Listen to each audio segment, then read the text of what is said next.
Have you ever wanted to see all the coolest parts of London in one go? Well, I just took this amazing boat cruise along the river, and honestly, it blew me away. Let me show you what I saw. So here we are, right by the London Eye, that giant Ferris wheel everyone talks about. But instead of going up in it, we're about to hop on a boat and cruise along the river to check out some of the city's best sights.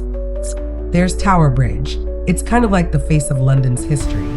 It's been here for over 100 years and still looks incredible. Seeing it from the water really gives you a new perspective.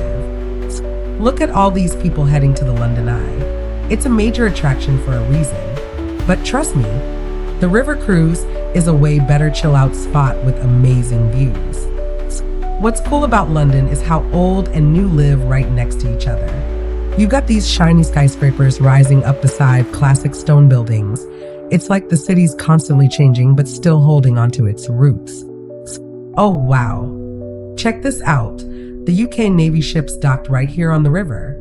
Didn't expect to see that, but it's pretty awesome. It really shows another side of London you don't always think about. The river isn't just water, it's the heartbeat of London. It's been carrying stories for centuries, and floating along it, you can feel that history all around you. This river cruise was honestly one of the best ways to see London. Beautiful, peaceful, and full of stories. Thanks for coming along with me. Next up, we're hitting the city's food spots and racing through London's transport scene. Don't forget to like and subscribe if you want to keep exploring with me.